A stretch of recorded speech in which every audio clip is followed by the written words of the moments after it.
name is Commander David Lewis. I was a research officer on board the USS Liberty at the time of the Israeli attack.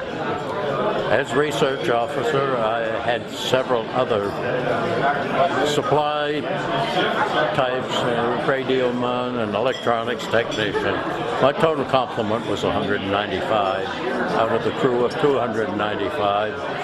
The other 100 people on board the ship were the ship drivers who did a superb job. Unfortunately, there were so few of them, I volunteered my officers to stand deck watch with them. We learned how to control the ship as well. During the attack, I was blessed with a temporary bulkhead that wrapped itself around me and covered me with a 30-year supply of burnt Navy paint. But other than losing a couple eardrums, I was blessed. Virtually everybody within 20-25 feet of me was killed instantly. After I was brought up on deck, the next day the helicopters came to carry us to America. I was wrapped from head to toe, put in a basket and hauled into the helicopter. And being totally covered, the crewman, the corpsman that was taking care of me, didn't know which end was up, and he sat on my face the entire trip. And all I could think of was what an ignominious way to die after having survived the torpedo. I was blue when they took me out, but I made it work. After they lanced my eyelids open so I could see, I was ordered to report to Rear Admiral Geist, who was the Carrier Division commander for the Saratoga and the America. He apparently had pangs of conscience for having had to do what he was ordered to do. And he told me he wanted somebody to know what had really happened, but that he swore me to secrecy for the duration of his life. What he told me was that he launched aircraft to come to our defense, and Robert McNamara recalled him. We were in a nuclear weapons drill at the time, and he thought some idiot in Washington suspected that he had launched nuclear weapons to come to the assistance of the Americans. So he reconfigured a flight of aircraft that were incapable of carrying nuclear weapons, and he relaunched it, and again notified via Credicom the White House and McNamara. And McNamara again ordered the aircraft recalled. Admiral Geist challenged the order. He said the Americans are being killed and we need to go to their assistance. At that point, Lyndon Johnson came on the line. He said, I don't give a damn if the ship sinks and all the Americans are killed. I will not embarrass my allies. Well, that was 3 hours before he's notified who the allies were.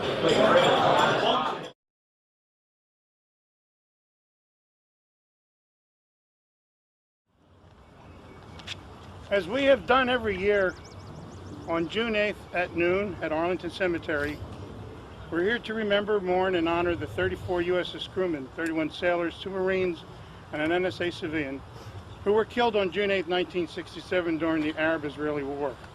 In addition, let's not forget those of the Liberty crew that have since passed, especially our skipper, Captain William McGonigal, recipient of the Medal of Honor, who was buried up the hill.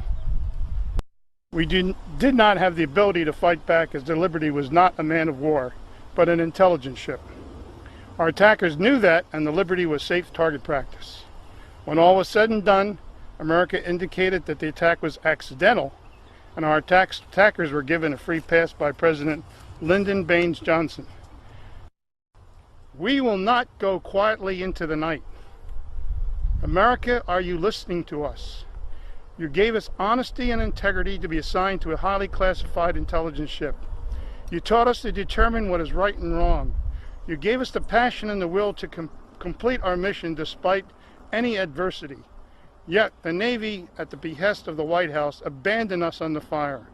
Did you hear us, America? Yes, America, you abandoned us. Why? Our country sent us into wartime conditions and refused our request for a destroyer escort, and then prevented 6 fleet planes from coming to our aid. and then ordered us never to talk about the attack to anyone. The gag order worked from 1967 until Jim Ennis's book was published in 1979. The American public had no idea what happened to us.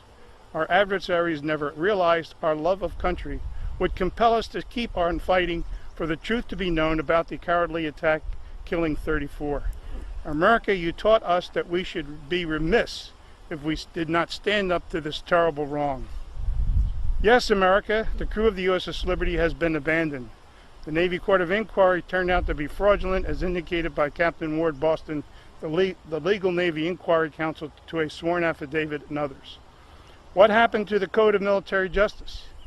The conclusion is that 291 sailors and 2 Marines were denied justice by interference from the White House. That is judicial interference at the highest level. In seeking justice, in 2005, the USS Liberty Veterans Association filed a formal war crimes report to the Pentagon, and they refused to look into our claim whatsoever because the aforementioned Navy Court of Inquiry completed the formal investigation and a new investigation was not needed. Are you getting the picture?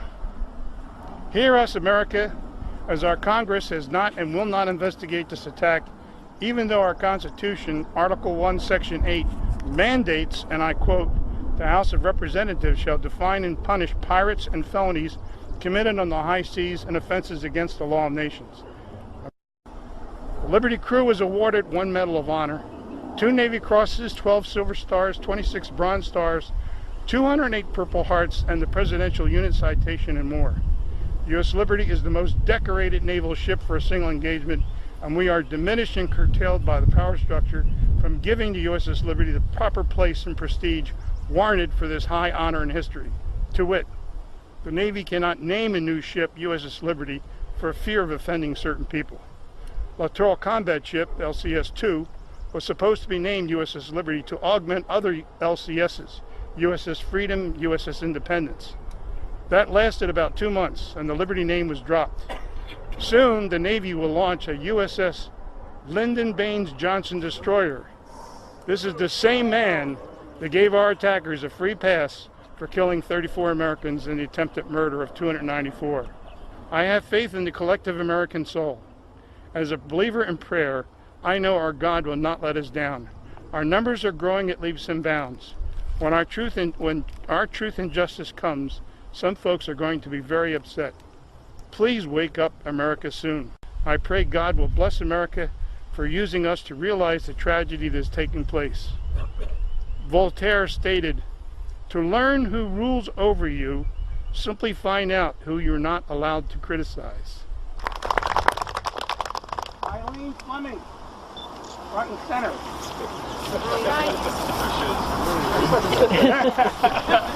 Okay, Eileen. I knew nothing about the USS Liberty until 2007 when I met my first Liberty veteran, Philip Francis Torney, who said, "It was God that kept the Liberty afloat. I knew in a flash I would do more than just listen to him."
so bold as to say my prayer.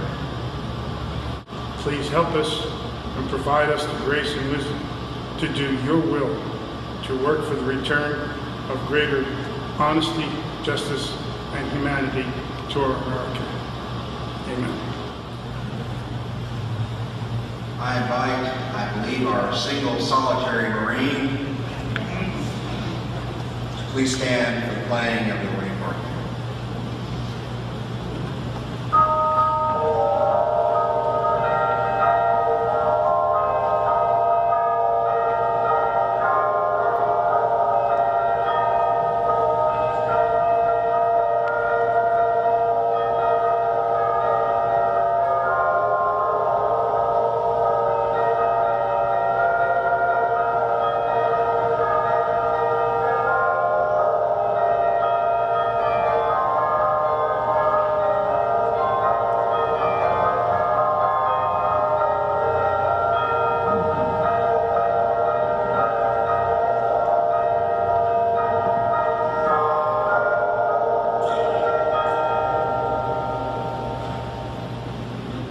My name is Joy Ameti.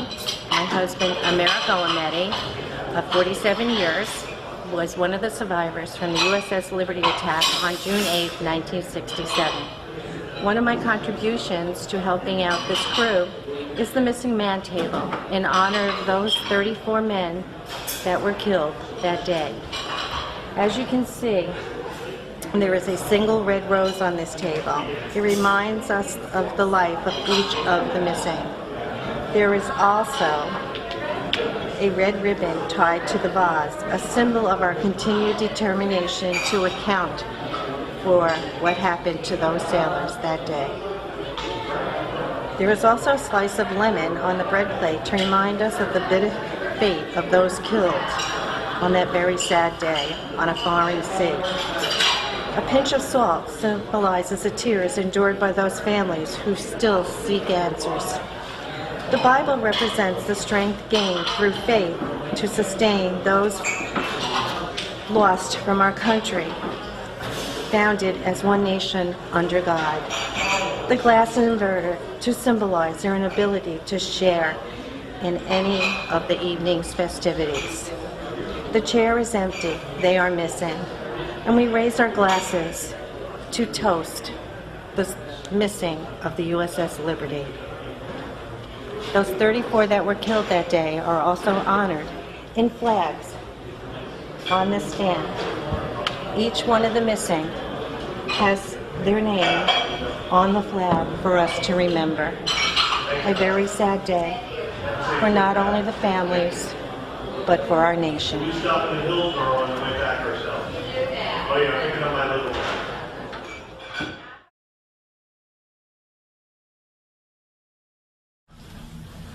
Hi, I'm Larry Bowen, CTR2. I was on the USS Liberty, AGTR 5, back on June 8, 1967. This year, on June 8th, 2017, I was elected to the Board of Directors of the Liberty Veterans Association and was elected the Vice President of that esteemed organization.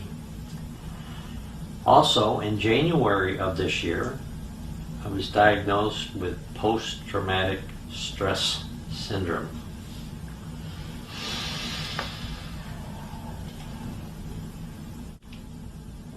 For the American people, I hope someday our Congress will eventually take it upon themselves to fully investigate the truth of what happened to the USS Liberty on June 8, 1967, and conduct a formal court of inquiry into the attack on the USS Liberty and tell the American public the truth about that attack and bring the true story to the American people.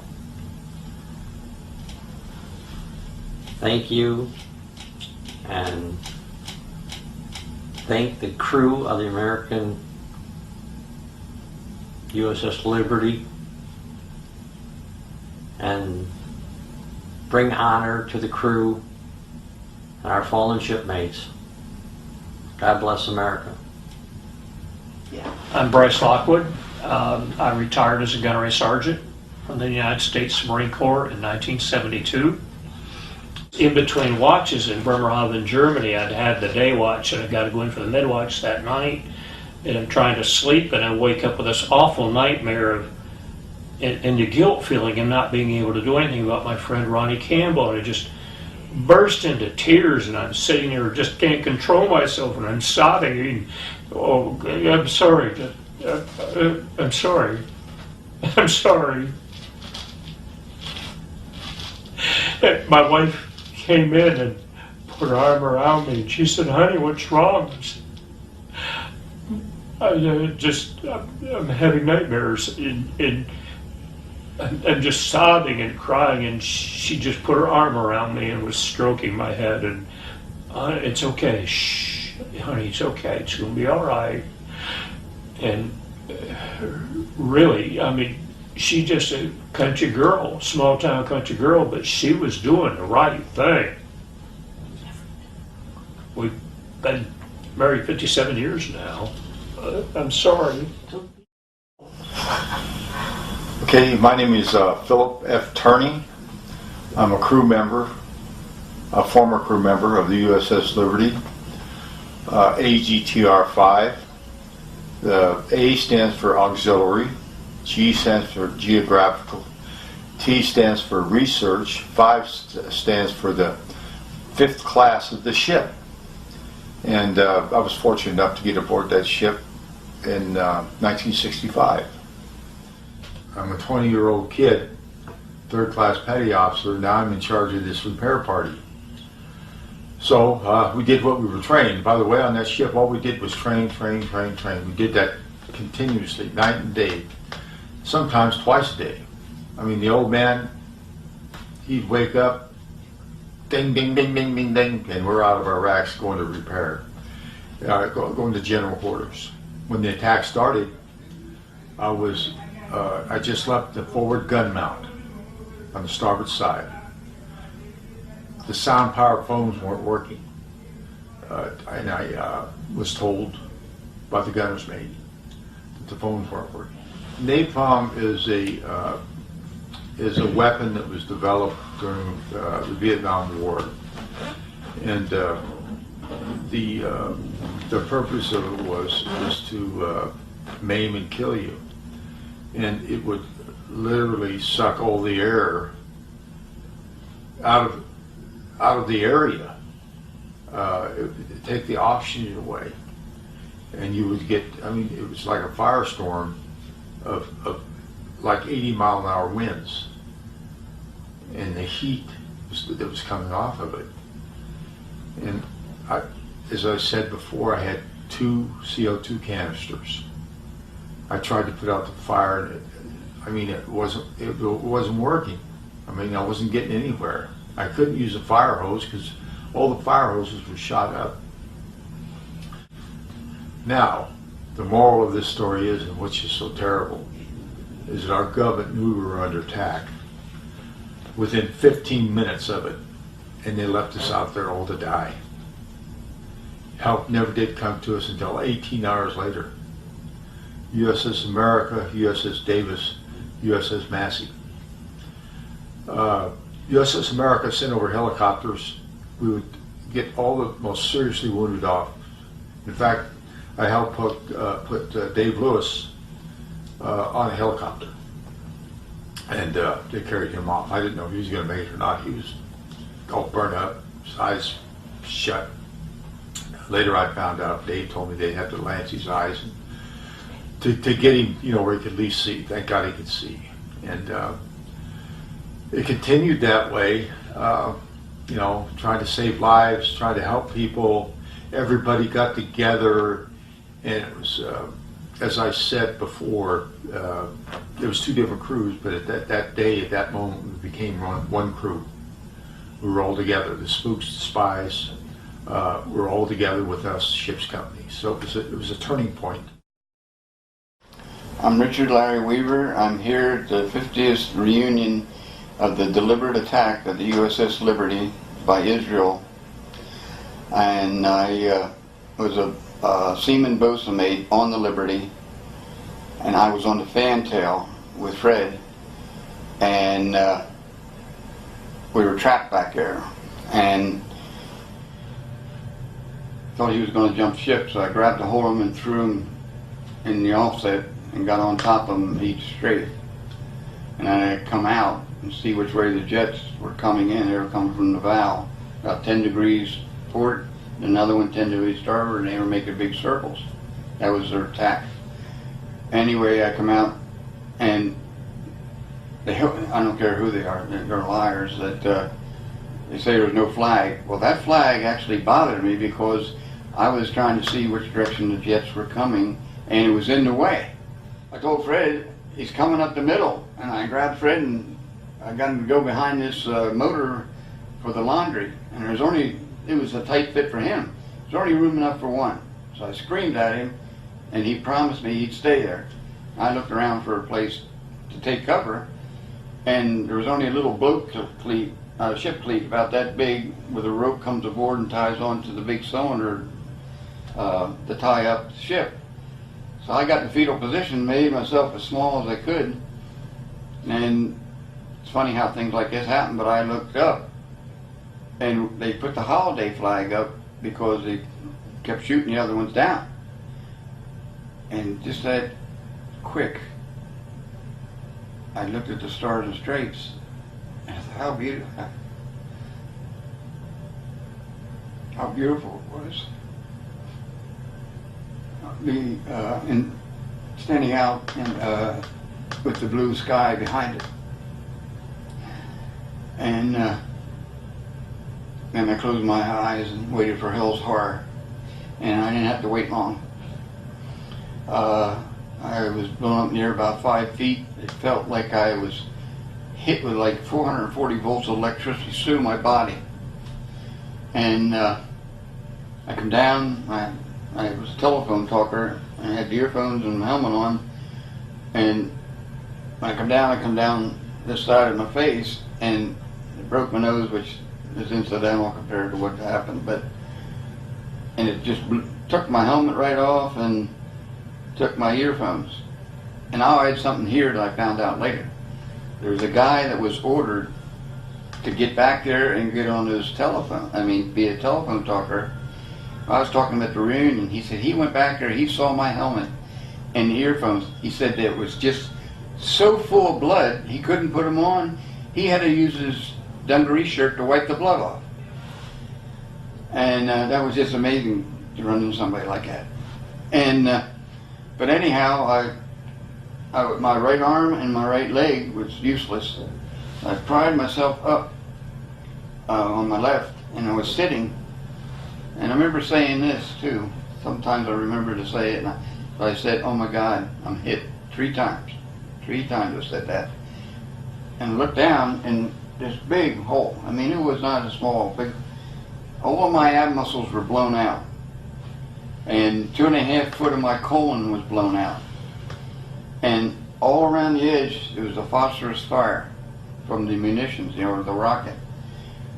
And human flesh really smells when it's burning. I remember I had so much blood everywhere, I was bleeding. I thought, that's a good thing because I used my blood to put the fire out. Yeah, so I just, moved the blood around and put it out. And I yelled to Fred. I said, "Fred, I'm hit." And as I saved Fred's life, he saved mine. Because if I wouldn't have saved his, I wouldn't be here. And he came out and helped me get to sick bay. When I got in sick bay, Dr. Kiefer started talking. They put me up on the table, and Dr. Kiefer started working on me. Wonderful man. And he was taking scissors and clamping off because I was just bleeding. Hard to believe how much you can bleed. And he got the bleeding stopped, and he was going to sew them shut, just as a triage thing, and take care of me later. But he just got that done, and then a rocket came through from where I was laying to the left side of sick bay, and shrapnel struck the dock keeper right in the abdomen here. I don't know how many pieces he had, because I wasn't in a good position, and as I said many times, I was probably in a really high state of shock, because I received 140 shrapnel wounds. And the reason I can state that with accuracy is I asked, when I came out of the coma in America, I asked Dr. Flynn, who did 2 life-saving operations on that ship in America, and I said, how do you know I had 140 shrapnel wounds? He said, I had to dress every damn one of them. He said, I counted them. I know what you had. I said, okay. Well, I just want to be sure I'm not just throwing a number out there, you know. And so anyhow, the doc put a life jacket on, put some 4x4s and a life jacket on to stop his bleeding.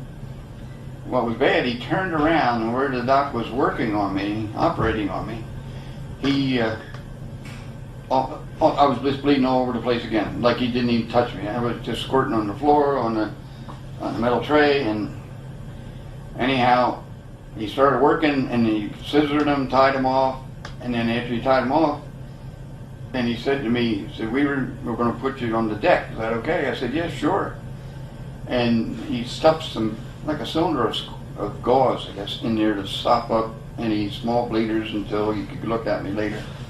And I was laying on the floor, and that metal tray I told you about had a lip on it, you know, about maybe an inch and a half high.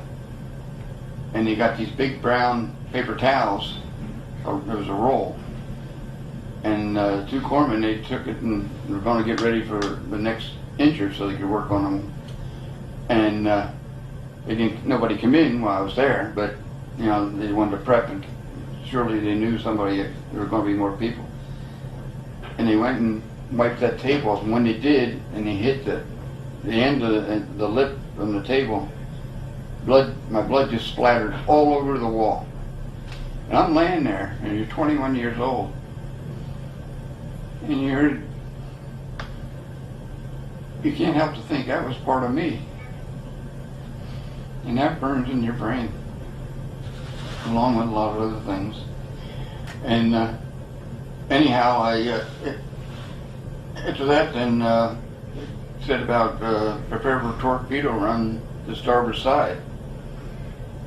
And I've been through enough drills in the Navy that I actually was good at it. My times were always good, getting the GQ and all that.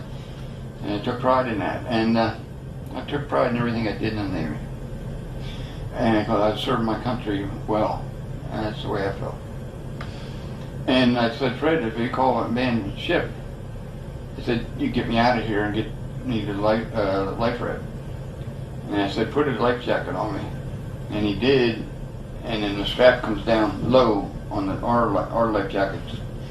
The dock keeper's life jacket, you know, was a bulkier looking, older style jacket. Well, when he inflated the CO2s of mine, it just pulled that strap on my back.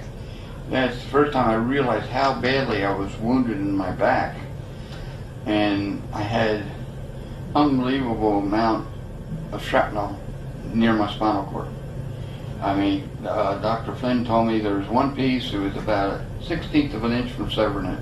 He said, I don't know how in the hell it didn't, that you're ill, because they had to learn to walk on America, and I can only do 3 steps. But he was checking out my motor skills. I know that's what he was doing. Now you sort of understand the type of damage all my shipmates and myself have from being deserted and given a death sentence by President Johnson. With Johnson and Washington, because they're involved ever since that time, not just completely ignoring us, that keeps the damage alive inside, because you still are not able to express the truth. They won't let us exercise our constitutional right to testify. And I want to put this out there for the youth today.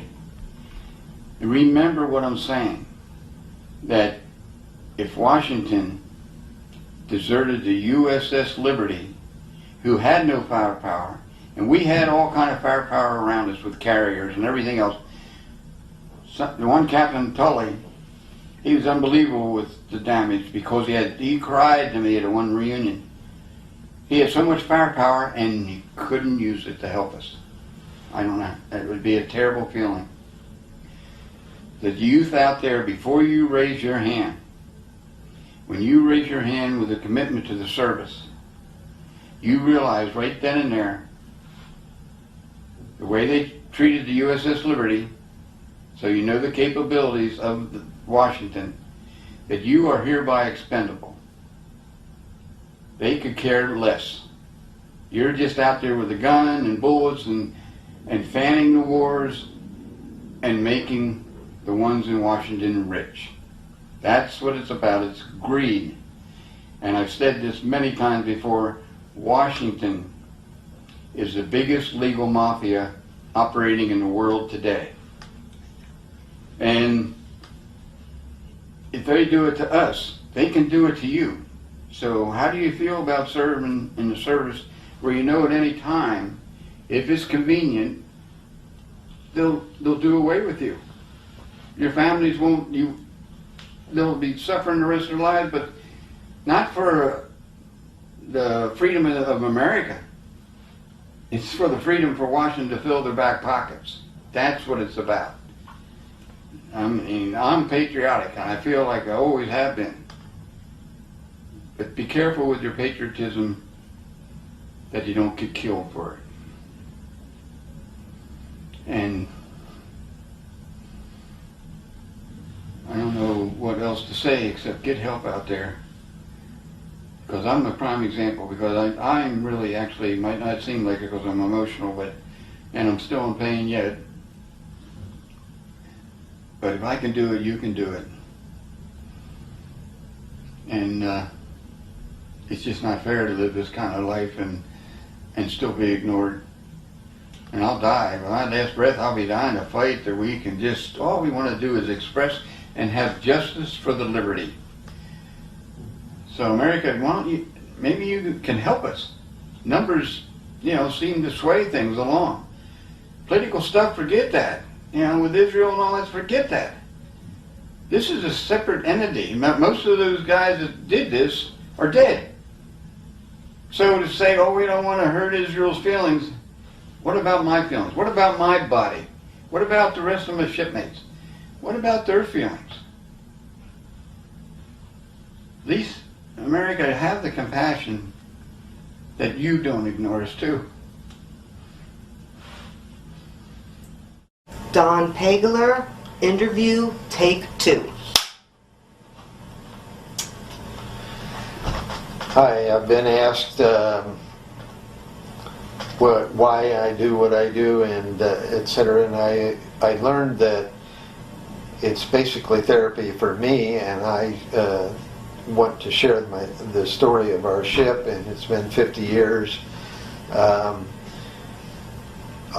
came to the conclusion after post-traumatic stress disorder therapy that I needed to turn loose of it once I tell the story. And so I realized that it's up to the listener to do whatever they want to do with it. Each person will have his own reaction to the story. I just want our true story put into history. The trouble is nobody in this country is going to make any decent decisions if they don't get a clear picture of what history really was. So.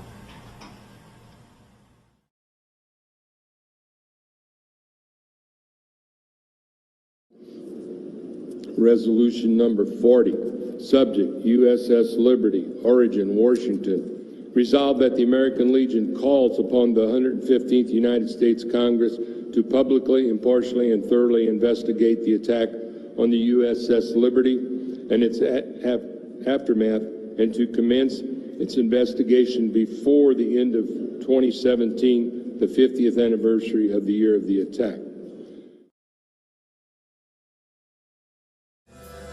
America, dying for America. Never forget, never forget. liberty, standing for America, dying for America. Never forget.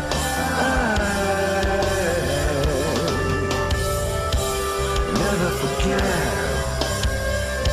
6, 8, 67. 6, 8, 67. 6, 8, 67. What would our forefathers do if they knew